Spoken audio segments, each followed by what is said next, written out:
हाँ जी बेटा, कल के किए न्यूमेरिकल्स वगैरह। हम्म? मेरे हिसाब से आपसे हुए भी होंगे, है ना? क्योंकि मे बी सभी ना हुए हों अभी। ठीक है ना?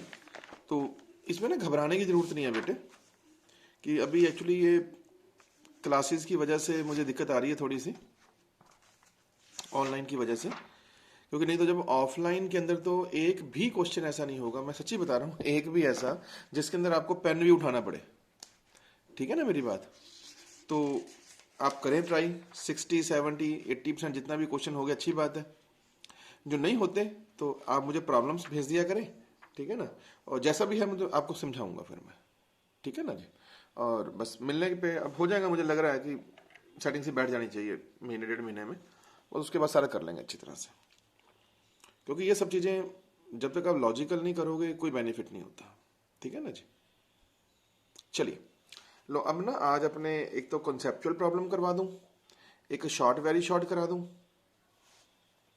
ठीक है ना? एक जो पीछे कल कुछ प्रॉब्लम्स रह गई थी अपनी, वो करवा दूं। और एक दो बच्चों की थोड़ी सी इंक्वायरी थी कि सर हमें ये समझा दो, उन्होंने मुझे क्लिप लेके भेजी थी, तो वो समझा दूं, है ना? तो ये सब चीज़ें आज अपने कंप्लीट कर लेते हैं। तो आज ये चैप्टर मैं मेरी तरफ से कंप्लीट करता हूँ। ठीक है? जितना भी करवाया मैंने। और आज क्या हो गया, सैटरडे। कल की अपनी छुट्टी कर लेते हैं, संडे की, है ना?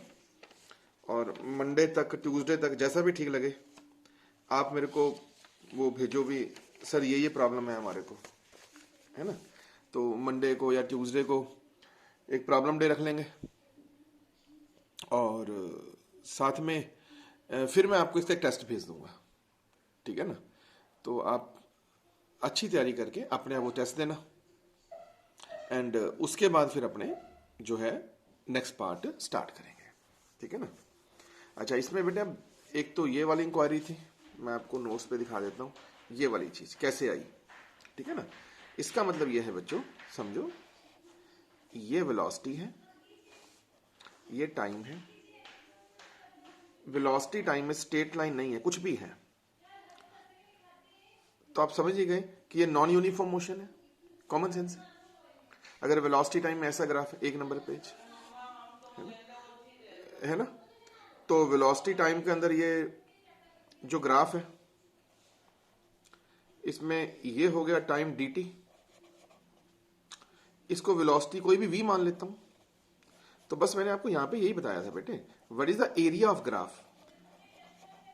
आप यही बोलोगे ना, v into D T, area. इसको आप डीए भी लिख सकते हो, बस बाकी आपकी मर्जी है। आप अगर इसे इंटीग्रेट कर दोगे, डीए याद आ गया, ये वही बेटा, d x equal to x. ऐसे ही एरिया डीए, डीए का मतलब ए सारा एरिया, बस ये वी टी, और क्या टी कर दो, और क्या, ये आपकी मर्जी है। ठीक है ना? तो अगर आप वी टी कर देते हो तब भी वही बात है, वेलोसिटी इनटू टाइम। इसमें फिर ये हो जाएगा कि ये सारी वेलोसिटी, ये टाइम। अगर ऐसे करते हो तो ये वेलोसिटी, ये टाइम। बेसिकली इसका मीनिंग ये होता है। अब आपके दिमाग में क्वेश्चन कुछ और आ रहा है, वो मुझे पता है कि गुप्ता सर यहां v कुछ और है, यहां कुछ और है, यहां कुछ और है, यहां कुछ और है। तो इन सब चीजों से तो बात बननी नहीं, क्योंकि v dt तो हम तब लिख सकते थे अगर ये ग्राफ ऐसे होता है ना, यही था ना दिमाग में बात, कि ये v है और ये dt है। तो ऐसे वाले ग्राफ में थोड़ी कह सकते हैं कि ये v है और ये dt है। तो इसीलिए बेटे ये इंटीग्रेशन की लिमिट्स यूज होती हैं यहाँ पे, कि ये t1 लिमिट है, ये t2 लिमिट है, ये t1 टाइम है, ये t2 टाइम है। तो एरिया लेंगे t1 से लेके t2 तक। एक, फिर जब मैं आपको वेलोसिटी की वैल्यू दूंगा न्यूमेरिकल में, अभी नहीं, इससे अगले पार्ट में, तो वेलोसिटी की वैल्यू भी जो क्या होगी, चेंजेबल होगी। वो आपको फंक्शन की फॉर्म में दिया जाएगा। इसीलिए मैंने एडवांस में आपको ये सब चीजें याद करवाता हूं बेटे, ताकि आप इसे फंक्शन के रूप में, आप जानते हैं ना, जैसे मैं लिख दूंगा velocity is function of time, आप समझ जाओगे ना। टाइम के साथ साथ वेलोसिटी चेंज हो रही है। जैसे ये वेलोसिटी चेंज हो रही है, मैं v आपको पेपर में दे दूंगा a प्लस बी टी। इसका मतलब ये बी टी स्क्वायर लगा लो, बस। क्या मतलब बना इसका, a plus b t square, क्या मतलब बना इसका, कि सर समय के साथ साथ वेलोसिटी में चेंज आ रहा है। तो वो ये वाली वैल्यू हम यहां रखेंगे, विद dt, फिर टाइम का इंटीग्रेशन करेंगे, फिर आपको एरिया निकलेगा, मतलब डिस्प्लेसमेंट निकलेगा, क्योंकि जो ये एरिया है इसे आप डिस्प्लेसमेंट भी कह सकते हैं। हाँ जी, मेरी बात समझ आई?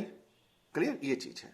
मुझे पता है आपके दिमाग में कंफ्यूजन था बेटे, वही कह रहा हूं ना, ये सभी तो ये ऑनलाइन की वजह से पंगा पड़ जाता है, और कुछ नहीं है। अब जैसे आप यहाँ पे आपके जूम चलता है, अब जूम में दिक्कत क्या आती है कि फिजिक्स तो जूम पे 1 मिनट भी नहीं पढ़ा सकते अपने। अब मैंने 2 बार ट्राई किया, तो अब मेरे बाहर भी लेक्चर जाते हैं, तब भी हम वीडियोस भेजते हैं सारी की सारी। अब फिजिक्स अगर जूम पे समझाने लग जाओ, हाँ अगर वो बात अलग है, अगर आपको हल्का हल्का सा काम ही कराना है कि जैसे मान लो जी ये m1 है, l1 है, t-2 है, जैसे मान लो मैं आपको कहूँ फोर्स की डायमेंशन बताना जी, मास इंटू एक्सेलरेशन, मास होता है m1, एक्सेलरेशन मीटर पर सेकंड स्क्वायर आप जानते ही हैं, ये l1 सेकंड स्क्वायर t2, तो क्या बन गया m1 l1 t-2। ये सीख लिया जी, समझ आ गया ना? फोर्स मास इंटू एक्सेलरेशन, ये m1 एक्सेलरेशन मीटर पर सेकंड स्क्वायर, मीटर हो गया l, टी स्क्वायर को ऊपर ले आओ -2। अब ऐसी ऐसी चीजें करके आप सोचो, जो फिजिक्स आ गई, फिजिक्स आ गई, तो ये तो कोई बात नहीं बनी ना, ठीक है ना? वो तो अभी अभी लगता है, आपको रोज बोलता तो हूं, आप दिवाली आने दो, ये अपने से 1 साल बड़े बच्चे +2 वालों से पूछ लो, आपको सीधा जवाब देगा कि भाई साहब +1 का सिलेबस तो खत्म हुआ नहीं, +2 चल रही है, बस टाइम पास कर रहे हैं, देखो यार क्या पता क्या पता, ये कुछ चलता है, ठीक है ना जी? तो ये लास्ट के चैप्टर आते हैं, सिंपल हार्मोनिक मोशन, SHM जो होता है, वेव्स होती है, थर्मो होती है, हीटिंग कर्विंग मेथड्स होते हैं, ये इतने कमाल की चीजें हैं बेटे, ये बच्चों वाले खेल नहीं है। तभी आपको कहता हूं कि अभी से ऐसा बेस, एक टफ बेस बनाना पड़ेगा आपको। नहीं, मोस्ट प्रॉब्ली बच्चा ना चाहे झूठ बोलता है, झूठ भी बोलता है बच्चा, वो भी क्या करे। सच्ची में बताऊं, इस साल अब जो बच्चे +2 में पढ़ रहे हैं ना, मोस्टली बच्चे फिजिक्स को छोड़ चुके हैं। आप चाहे अच्छे से बच्चे को बैठ के पूछ के देखना कि तू क्या कर रहा है, तो वो आपको मोस्टली, मैं कहता हूं आपके बठिंडा में 90% बच्चा, क्या 100% बच्चे ये कहेगा कि जी हमने तो फिजिक्स छोड़ दी, समझ ही नहीं आती, समझ ही नहीं आती। अब समझ क्यों नहीं आती, अभी आप खुद सोचो। अब इसी बेस पे चलोगे तो ये चुटकियों में निकलेगी फिजिक्स आपकी। इसलिए आपको कहता रहता हूं कि ये फालतू के जूम वूम के चक्कर में पढ़ने की जरूरत नहीं है। आराम से वीडियो देखो, 2 बार 3 बार समझो इसको, मथा मारो एंड विन द मैच, ठीक है ना? नहीं, अगर आपने अभी भी जो आपका ये टाइम चल रहा है ना, बड़ा क्रूशियल टाइम है, इसको आप अच्छे से यूज करें। मैं आपको बता रहा हूं ना, सिर्फ 2-3 मिनट ले रहा हूं इस लेक्चर में जान के, क्योंकि थोड़ी ऐसी इंक्वायरीज आती रहती हैं। तो देखो, जब हमारा इंटरेक्शन नहीं होता तो आप भी कंफ्यूज होते हो अपनी जगह पे, आप भी ठीक हो, क्योंकि आप भी गलत नहीं हो। और आपको जो भी टीचर जैसा भी बताएगा, या आप सोसाइटी में दूसरे बच्चों से पूछोगे, तो कहीं ना कहीं सर दिमाग में डिस्टर्बेंस भी आती है कि कहीं मेरे को नुकसान ना हो जाए, है ना जी?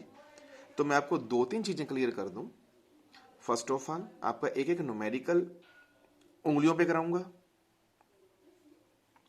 सेकेंडली, ये जूम वगैरह के ऊपर फिजिक्स नहीं समझ आती बेटा, तो सारी की सारी आपको वीडियोस भेजी जाएंगी। अब मान लो किसी बच्चे को फोन वोन पे दिक्कत आ रही है, इसको नहीं देखा जा रहा, तो अपना फोन चेंज करें या उसकी सेटिंग वगैरह पे जाओ, ठीक है ना? ऑटो सेटिंग वगैरह कर करा के, मतलब वीडियोस प्रॉपर दिखेंगे आपको, उसमें दिक्कत नहीं है, क्योंकि मैं सारा वीडियो ऑटो सेटिंग पे बनाता हूँ। यही वीडियो बेटे मेरे सारे, मतलब क्या कहते हैं, इंडिया लेवल पे जाती हैं। कोई ये थोड़ी है कि आपके लिए स्पेशल बन रही है ये, इसी टाइप की वीडियोस मैं इंडिया लेवल पे भेजता हूँ। हैदराबाद, बॉम्बे, जयपुर, महाराष्ट्र, कितनी जगह जाती है, भुवनेश्वर, उड़ीसा। तो लेकिन अब ऐसे तो कहना गलत है ना कि ये वीडियो बेकार है या जूम अच्छा है, ऐसा नहीं है, ठीक है ना? बाकी क्या होता है, अभी से आपका ये टाइम है, आप इससे अच्छा सा कॉन्फिडेंस बना लेंगे तो अच्छी बात रहेगी। नहीं तो बेटे आपके सामने ही है, जितने बच्चे आप हो ना, इससे 10 टाइम स्टूडेंट्स हमारी क्लास में एडमिट होगा। बताऊं कब? चलो अब तो खैर लॉकडाउन देखते हैं कैसे खुलता है, अगस्त सितंबर के आसपास। सर फिजिक्स नहीं आती, फिजिक्स नहीं आती, लेकिन उन लोगों को जो ये, नो डाउट मैं उनसे फीस भी पूरी लूंगा, उनको काम भी पूरा कराऊंगा, कोई दिक्कत वाली बात नहीं है। बट जो ये 4-5 महीने इनके खराब हो गए, ये कहां से लेके आओगे भाई, है क्या नहीं? इसलिए बड़ा क्रूशियल टाइम है। ये बच्चों वाले खेल नहीं होते कि ये MLT सीख लिया जी, हल्के फुल्के से चलाते रहे जी, हो गए क्वेश्चन, ऐसा थोड़ी होता। ये तो जब तक आप प्रॉपर स्टोरी सेट नहीं करेंगे, फिजिक्स गई हाथ से। आप +2 वालों से पूछ के देख लो, मेरे को तो एक भी बच्चा ऐसा मिला नहीं जो मुझे कहता है जी मेरे को +2 आती है। मेरे पास तो सारे होते ही आते हैं, मेरे को तो अपना एक्सपीरियंस पता है बेटे। और ना ही कोई मेरे को ऐसा स्टूडेंट मिला अभी तक जिसको मैं जो चीज़ पूछूं उसको आती हो। सर ये तो आता नहीं, ये तो आता नहीं। मेरे पास तो यही एक्सपीरियंस है, बाकी देख लो आप। अब कोई 2-4 बच्चे तो बेटे खुद अपना गॉड गिफ्टेड होते हैं, उन्हें चीज़ आती होती है या उनका कोई रिलेटिव जानता होता है, वो सिखा देता है, वो बात अलग है। ऐसे तो नहीं कह सकते अपने, लेकिन मतलब कह रहा हूँ ना 2-4-5 को छोड़ के तो सब बंटा धार अच्छी तरह से। तभी कह रहा हूँ बच सकते हो तो बच लो, बाकी तो आपकी इच्छा भैया। बाकी क्या होता है, हर एक चीज का आंसर समय है, टाइम। टाइम आपको अपने आप आंसर देगा। जब 4 महीने 6 महीने 8 महीने निकल जाएंगे, ये क्या हो गया। अच्छा एक बात और बता दूं, सुन लो ध्यान से। आप हर एक बंदे को बेवकूफ बना सकते हो, अपने आप को नहीं बना सकते। मैं कह रहा हूं ना, आप +2 के बच्चों से पूछो, वो आपको कहेंगे जी हमें तो फिजिक्स आती हुई नहीं है, बस सर पढ़ाते हैं, हम पढ़ लेते हैं, हम ऐसे करते हैं, हम वैसे करते हैं। छुट्टी, कौन सा कंपटीशन है, कौन सा सिलेक्शन होना, कुछ नहीं होता। बस एक गलत फहमी है, उनको भी पता है। ऐसा नहीं है कि आप सोचो कि उन लोगों को तो पता नहीं है सर। आप कहते हो कि आपका पेपर खराब हो गया, कंपटीशन में आपको क्वेश्चन नहीं आए। ऐसे कैसे हो सकता है कि क्वेश्चन ना आए आपको। भाई साहब आपको 1 साल पहले वो क्वेश्चन आने जरूरी हैं। मैं आपको ऐसी तैयारी करवा रहा हूं कि जो अब तो इस बार तो नीट वीट लेट हो गया ना, तो उस चक्कर में तो हम टेस्ट चैप्टर और भी कर लेंगे। जब ये नीट का टेस्ट आएगा आप कहोगे गुप्ता सर ये क्वेश्चन आपने हमें पहले करवा दिए। IIT का टेस्ट आएगा आप कहोगे सर हमें पहले करवा दिए। तो जाके कॉन्फिडेंस बनता है। और फिर जब मैं ऑफलाइन टीचिंग दूंगा वो तो पूछो मत, नहीं नहीं बात बनती, मैं बताऊं आपको। चलो आए पॉइंट पे। लो जी, एक चीज बेटे अपने कॉपी के ना इस पेज पे नोट कर लेना। कोई भी ना एक्स और वाई में ग्राफ हो, आपको करवा रखा है ना मैंने, ये वाली स्लोप पॉजिटिव होती है और ये वाली स्लोप नेगेटिव होती है, जानते हो ना। ये पॉजिटिव और ये नेगेटिव कराया था ना मैंने आपको। ये tan थीटा पॉजिटिव, ये tan थीटा नेगेटिव। तो ये नेगेटिव है तो बेटा चाहे ग्राफ आप इधर बनाए, चाहे इधर बनाए, चाहे इधर बनाए, सब नेगेटिव होगा। ये ध्यान रखना। नेगेटिव के पैरेलल आप किसी भी कोऑर्डिनेट में चले जाएं, हर एक जगह आंसर नेगेटिव आएगा। पॉजिटिव के पैरेलल आप किसी भी क्वाड्रेंट में चले जाएं, हर जगह आंसर पॉजिटिव आएगा। ये चीज आप अच्छे से ना अपनी कॉपी के पिछले पेजेस पे नोट कर लीजिए। एक्चुअली क्या होता है बेटे, जो ये नोट्स मैं आपको देता हूं, नो डाउट ये बहुत अच्छे नोट्स बनाए हैं मैंने, पर क्या होता है कि इसके साथ मैं लगवाता हूं कम से कम 10-10 पेज एक्स्ट्रा, जिसके ऊपर मैं अपनी अपनी स्टाइलिश कहानियां सुनाता होता हूं। उन्हीं में से एक पॉइंट ये चीज है, ताकि कोई भी मेरे नोट्स का मिस यूज ना कर सके। कोई किसी बच्चे को आप नोट्स देते भी हो, मान लो कोई ले भी लेता है, अलग नहीं यार ठीक ठाक सही काम है, उसे जब वो मेरे से पढ़ेगा तो कहेगा क्या कमाल है सर, आपने सारे चेंज कर रखा है। तो इसलिए इन नोट्सों का आप लगा लीजिए 10 पेज और जोड़ो तो जाके चैप्टर कंप्लीट होता है। तो 10 पेज की कुछ आइटम्स मैंने करवाई हैं, बाकी तो देखो ऑनलाइन ऑफलाइन में कराऊंगा। ठीक है ना मेरी बात। चलिए, पर इतना सीखोगे तो बहुत बेनिफिट होगा आपको। ये ठीक होगी मेरी बात। ओके। सेकेंडली, अब जैसे ना आपके कॉन्सेप्चुअल प्रॉब्लम में 3rd क्वेश्चन है। अब आपको मैं बुक पे दिखा भी देता हूँ, अब आपको हंसी आएगी। अब ये वाला क्वेश्चन है, अब देखा ये टॉप क्लास मल्टीपल है, आपको पढ़ने की जरूरत ही नहीं है। बताना ये स्लोप की, इस स्लोप की वेलोसिटी क्या होगी, पॉजिटिव, ये वाली नेगेटिव, ये वाली पॉजिटिव, ये वाली नेगेटिव। क्वेश्चन खत्म, छुट्टी। अब ये पागल नहीं तो और क्या है, पका ही मार रखे फालतू में, लेना नहीं देना नहीं। अब घर जाके ना ये इंग्लिश मत पढ़ने बैठ जाना भाई साहब, ठीक है ना। इन लोगों की इंग्लिश अपने तो कम ही आती है। बस simple positive negative positive negative, ये पेपर में क्वेश्चन आएगा, हिट मारो बात खत्म। ये देख अगला क्वेश्चन, दिख रहा है, ए ड्रंकर्ड वॉकिंग ऑन नैरो लेन, छोड़ दूं, हो गया सर। 5वां देख बेटा, अरे यार एक तो कैमरे का चक्कर पड़ रहा है। 5वां ये देख, ये ना, ये देखो जी, कहता ये याद आ गया, ये रहा टाइम, ये रहा पोजीशन। ग्राफ सही है कि गलत है, ये हमारी लाइन काटा। अरे पढ़ने की जरूरत ही नहीं यार, ग्राफ गलत है। बोलो, ये कॉन्सेप्चुअल क्वेश्चन है आपके, ये देखो खत्म। लो सर, ये फार्मूला कौन सा, अरे गुप्ता सर ये तो आपने पहले खिला रखा है, 3v1 v2 v3 by v1 v2 plus v2 v3 plus v3 v1। अब इसको ऐसे मत लेके बैठ जाना पागलों की तरह, अपने वाला लॉजिक। बताइए सर, बातें समझ आ रही हैं। चलिए, तो ये 10 नंबर तक क्वेश्चन कॉन्सेप्चुअल आपके फर्स्ट क्लास हो जाएंगे, मुझे कुछ भी कराने की जरूरत नहीं है। 11th क्वेश्चन जो है वो चैप्टर 4 में जाएगा, LOM में, लॉज ऑफ मोशन में, उन्होंने गलती से डाल दिया। ठीक है, 12th भी आपको आता है। अब जैसे 13th क्वेश्चन है रिलेटिव वेलोसिटी का। कहता पोजीशन टाइम ग्राफ बना जब रिलेटिव वेलोसिटी 0 हो। एक बात बता, रिलेटिव वेलोसिटी का फार्मूला v1 प्लस v2 या v1 माइनस v2 है। सोचो, या तो सेम डायरेक्शन या अपोजिट। मैं ठीक कह रहा हूं ना? ओके, तो खुद ही सोचो कि जो सेम डायरेक्शन है इसमें तो जीरो हो नहीं सकता। ये तो जीरो तभी होगा अगर ये दोनों जाने इंडिविजुअली जीरो हो। जब दोनों जाने रेस्ट में है फिर काहे की रिलेटिव वेलोसिटी है यार? तो जीरो तभी होगा अगर v1 v2 इक्वल हो, सुन, और सेम डायरेक्शन में हो, तभी फार्मूला लगेगा ना v1 माइनस v2 का, कि इक्वल भी हो और सेम डायरेक्शन हो। ये रहा v1, ये रहा v2। तो अगर मैं मान लो इसका ग्राफ बनाना चाहूं, आप अपने बुक्स में भी देखना, कैसा ग्राफ नहीं बनाना चाहिए हमें, ये 1 का ये 2 का, नहीं ये 1 आ गया, ये 1 का ये 2 का, ऐसे। लेकिन दोनों की स्लोप क्या होनी चाहिए बेटा? Same, exactly same. दोनों के थीटा सेम होने जरूरी है, तभी ये 1 ये 2, इनकी वेलोसिटी आपस में क्या होगी? इक्वल। बात खत्म। ये चीजें हैं, समझा रही कि नहीं आ रही? ये 2 नंबर, ये 1 नंबर। मेरी बात से सहमत है? ओके सर, ये थोड़ा सा ऊपर क्यों लगा? वैसे कह रहे ये मेरे घर से इतनी दूर है, ये इतनी दूर है, उससे क्या फर्क पड़ गया? दूर है तो, लेकिन दोनों की स्लोप सेम है तो दोनों की वेलोसिटियां क्या है? सेम। और दोनों के बीच की दूरी ये रही। वापस बना दो इसको।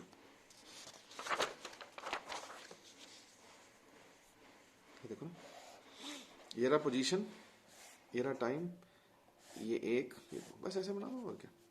पर दोनों के एंगल सेम, तो दोनों की वेलोसिटियां भी सेम, और दोनों के बीच की दूरी ये रही बेटा, ये रही। मान लो ये 5 किलोमीटर की डिस्टेंस है, फर्ज करो ये 5 किलोमीटर की डिस्टेंस है, तो नेचुरली बात है यार, जब दोनों की वेलोसिटियां इक्वल हैं तो बीच की दूरी कितनी रहेगी? 5 ही रहेगी, ठीक है ना, क्योंकि ये दोनों आपस में इक्वल है। मेरी बात से सहमत है? ओके। फिर अगला क्वेश्चन आता है, सर अगर ये ज्यादा हो तो, या ये ज्यादा हो तो, ठीक है ना, फिर बताइए किस टाइप के ग्राफ बनेंगे। तो वो जो चीजें हैं ना बेटे, वही मैंने आपकी वो रिलेटिव वेलोसिटी में छुड़वा रखी है, ठीक है ना, जिसके अंदर मैंने काफी क्वेश्चन कराने हैं। मैं आपको वैसा ग्राफ दिखा देता हूं, कराऊंगा ठहर के। ये रहे, है ना, वो v2 बड़ा है तो क्या होगा, v1 बड़ा है तो क्या होगा, ये सब तरह के ग्राफ बनाए हुए हैं आपके सामने। फिलहाल आपको ये भेजा है मैंने, ये वाला, ठीक है ना। तो आपने इन चीजों को नोट्स में नहीं मथा मारना, नोट्स मत देखना। नोट्स जब तक ये 13, 14, 15 जो भी पेज थे, मैं नहीं बोलता आपने करना नहीं है, ठीक है। लो सर, काम नक्की। चलिए जी, अब आपका ये काम तो हो गया। ये देख, एक क्वेश्चन बोलूं, क्या कहते हैं, पढ़ो। क्वेश्चन नंबर 16 है रिलेटिव वेलोसिटी का, 2/31 पेज पे। अब ये देखो, पढ़ो। Wind is blowing west to east along 2 parallel tracks. ये देखो, 2 पैरेलल ट्रैक्स हैं और हवा वेस्ट टू ईस्ट जा रही है, वेलोसिटी ऑफ विंड ऐसे जा रही है। मेरे को लगता है मेरी बात समझ आ रही है? Okay sir. फिर अब कहता है जी, 2 trains moving with same speed in opposite direction. मतलब एक ट्रेन ये जा रही है वीटी से, समझा रहे ना, और एक ट्रेन ये जा रही है वीटी से। ये रेड कलर दिख रहा होगा अच्छी तरह से? हाँ बढ़िया, और जान के कलर चेंज कर रहा हूं यार, ठीक है ना।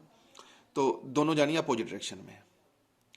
कहता जनाब, एक ट्रेन की स्टीम ट्रैक जो नेट वेलोसिटी है दूसरे से डबल है। अरे कॉमन सेंस है भाई, ये जा रही है विंड, ये जा रही है ट्रेन, कॉमन सेंस है। तो एक में लगेगा, ये ऊपर वाली में तो लगेगा वीटी प्लस वीडब्ल्यू, क्योंकि आपको मैंने बताया भी था ना कि विंड ट्रेन के अंदर ही है, ट्रेन के साथ ही है। वही वाला क्वाइट एंड रफ डे वाला क्वेश्चन। इसमें कहीं गलती से मत कह देना कि ये दोनों सेम डायरेक्शन है तो हम अपोजिट करेंगे। नहीं बेटा, अपोजिट तब करोगे जब दोनों ऑब्जेक्ट अलग अलग हो, जैसे कि हमने यहां किया था। ये v1 है, ये v2 है, यहां तो ये ट्रेन है, विंड भी उसी में ही है, तो इधर ही ट्रेन इधर ही विंड, vt प्लस vw, और दूसरे में vt माइनस vw, इधर ट्रेन इधर विंड। तो अकॉर्डिंग टू क्वेश्चन ये गिवन है क्वेश्चन में कि जो ये माइनस वाली वैल्यू का डबल प्लस वाली वैल्यू लिखा हुआ है। If one steam track is double than the other, बस अब सॉल्व इट। अरे कह तो रहा हूं सारे बच्चों वाले खेल हैं भाई मेरे। आप इसी में इतना कॉन्फिडेंस बना लोगे कि ट्रेन की वेलोसिटी विंड की 3 टाइम्स ज्यादा होगी। ये लिखा, आंसर देखो, ये लिखा हुआ 3 times the velocity of wind. ठीक है सर, जैसे लिखा है इसने, आगे पढ़ते हैं अपने वेरी शॉर्ट में। Can the speed of a body be negative? No. ये देखिए अच्छा लिखा है, can a body have a constant speed but varying velocity? कुछ याद आ रहा है? वेरिंग वेलोसिटी, सर्कुलर मोशन कराया था मैंने आपको, क्या आप यूं जाओ, अब तो याद आ गया होगा। सब जगह वेलोसिटी तो क्या है, वेरी कर रही है, पर स्पीड क्या है बेटे, कांस्टेंट, क्योंकि वो स्केलर क्वांटिटी है। याद आ गया?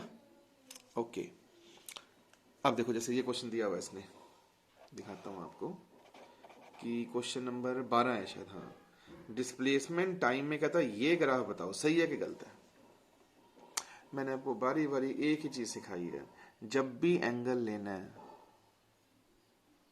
बेटे टाइम एक्सिस से लेना है।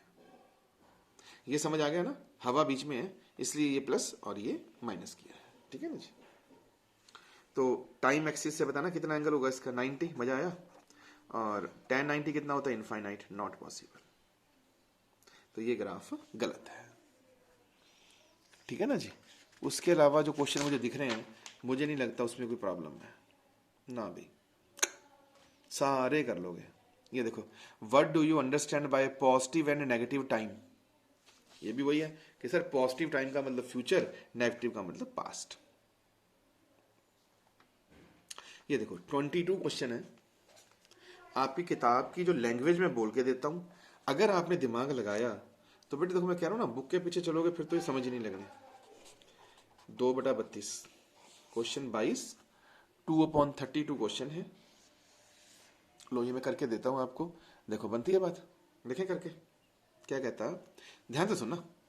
इसका आंसर ना 40/13 है, ये इसका आंसर है 40/13, ठीक है। अब अपने दिमाग लगाते हैं, मैं भी नहीं देखता कि सोल्यूशन में क्या लिखा हुआ है।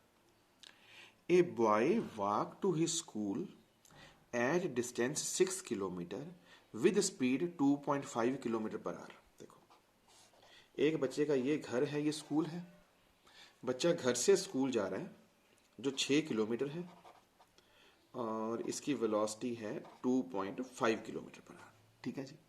चला गया, okay. And walk back with constant speed 4। अच्छा, अब वापस आता है, अब वेलोसिटी 4 है, ये स्कूल है। आगे बात समझ, ठीक है जी। कहता है एवरेज स्पीड बता।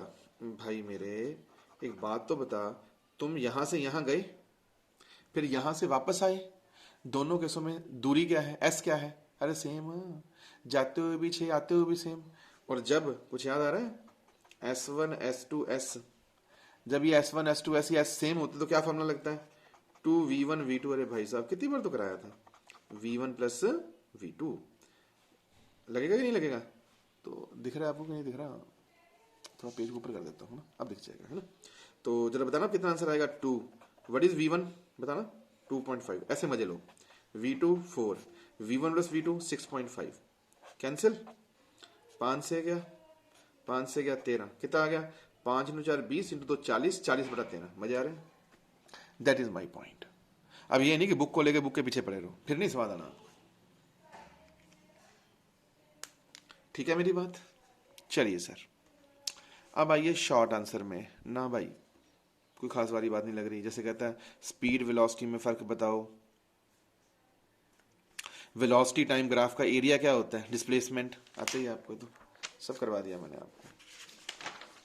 देखता हूँ अच्छे से क्वेश्चन मिले। एक ये रहा 2V1 V2 by V1 plus V2, ये भी ठीक है, आता ही आपको। ये रहा, हाँ एक बार क्वेश्चन नंबर 14 है बेटा, इसमें थोड़ा नोट कर लेना। क्वेश्चन 14 बाय 2/34 पेज, ये है मैंने इसका शॉर्ट आंसर का। तो ये हमने नहीं करना, ये ना सिंपल हार्मोनिक मोशन में आएगा आज से 4 महीने बाद, 3 महीने बाद, ठीक है ना। तो मैं बारी बारी कह रहा हूं, किसी, अब ये ना हो किसी +2 के बच्चे से बैठ के पूछते फिरो कि जरा ये बताना, ठीक है ना, ऐसा मत करना यार, ठीक है ना।